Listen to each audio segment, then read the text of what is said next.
Thanks for joining us this Sunday evening. I'm Mark Salinger. New surveillance video at the airport shows the moments leading up to a person being hit and killed by a plane on a runway at DIA late Friday night. We want to warn you that the video may be disturbing. The Frontier flight was taking off when it hit a person crossing the runway while walking. We still don't know why or how the person got on the runway. DIA says they climbed over a 12-foot fence which had barbed wire at the top and was hit just 2 minutes later. DIA does not believe that the person was an airport employee. Meanwhile, today the NTSB said they are investigating and gathering more information about the evacuation from the airplane. After the collision, one of the engines caught fire, filling the cabin with smoke. Passengers had to evacuate with a slide. Some people on board expressed concern about the evacuation, including being stuck in the plane for several minutes as smoke filled the cabin. When people go into panic mode, if you don't, that's when injuries happen. That's when the evacuation process slows down. That's when all of a sudden now, something that was more of a benign event turns into a catastrophic event.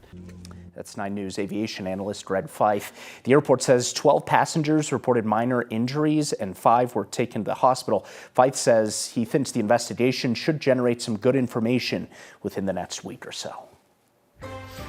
Turning now to the weather and a live look outside. It was a great day to celebrate all the moms out there, but the heat will be picking up this week.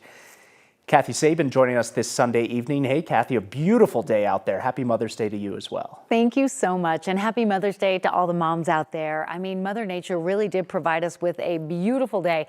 I would say a picture-perfect day. Temperatures not too warm, not too cold. It wasn't too windy, and we still have all of that glorious snow on the hillsides off to the west that provides just an amazing view when you have blue skies like this, excellent visibility, and then, of course, all that warm sunshine. Temperatures today trending a little bit above average in the 60s and 70s, but this trend will really amplify over the course of the next few days as high pressure settles over Colorado. We're not dealing with a lot of wind right now, kind of coming in out of the west and northwest. The winds are light tonight, but will be picking up later on this week ahead of a weak dry front that will be coming in from the northwest. Right now, we're in between 2 storm systems. Yesterday, that nice wave that brought in the wind and the rain and a little bit of thunderstorm activity on the eastern plains, that's now tracking south into central Texas. So we're going to enjoy a mild, calm and dry night. Temperatures in the upper 60s now, dropping into the mid 50s by about 9 o'clock. Weather headlines coming up. We're going to talk about the forecast for overnight heading into your Monday. Summer warmth is coming, an early preview of summer, and that means record high temperatures and high fire danger. We'll break down the timing and impact of this latest weather change coming up. Kathy, thank you. The war in Iran and the images coming from it are being televised all over the world, and they're impacting veterans here at home who've lived through similar experiences. Now, News reporter Janelle Finch joins us now with how a nonprofit here in Colorado is providing support. Hey, Janelle. Hey, Raymond Russell was in the Marine Corps for 5 years. He's honored to have served, but he's also had PTSD since he was discharged. It's impacted him so much that triggers can keep him in the house for days. He says the war in Iran takes him right back to Iraq. For months, TV has been limited for some military families. I had to block multiple channels. Erica Pachasik has only known her husband, Raymond Russell, as a veteran. They met after he was discharged from the Marine Corps in 2005. I thought I understood what I was getting into. I did not. Pachasik and Russell say they struggled to communicate. I didn't say anything about any of my stuff because half was PTSD and TBI, not being able to just do it. And then the other half was just not wanting to because I didn't want to scare anyone. In 2011, they went on their first retreat at Project Sanctuary.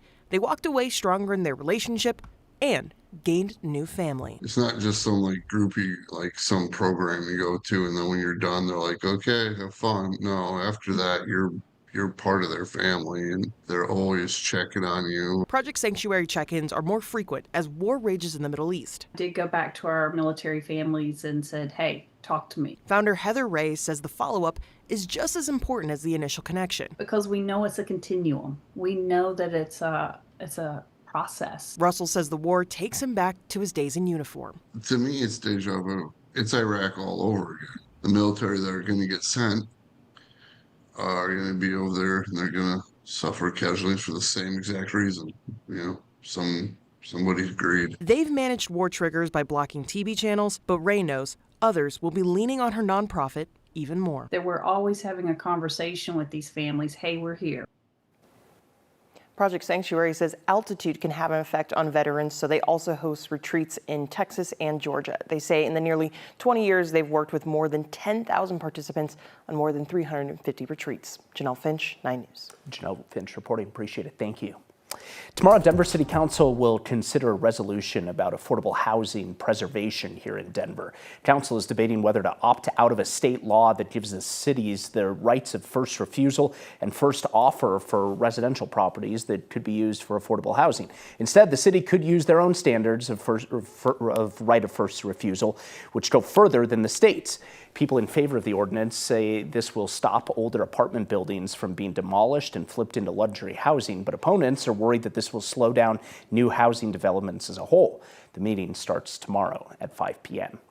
Colorado lawmakers are running out of time to pass a new bill to set regulations on AI data centers for the whole state after a similar bill died in the House last week. The House bill would have offered some protections, but it also offered tax incentives, hoping to encourage data centers to invest here. That bill died on Thursday, with some people arguing it didn't go far enough to protect residents from higher rates. Tomorrow, senators will consider legislation that would impose several environmental and ratepayer protections for data center development without any of the financial incentives for developers. This comes as Denver, as well as Larimer County, have both imposed data center moratoriums, pausing new development until they can create regulations. The Colorado legislative session ends on Wednesday.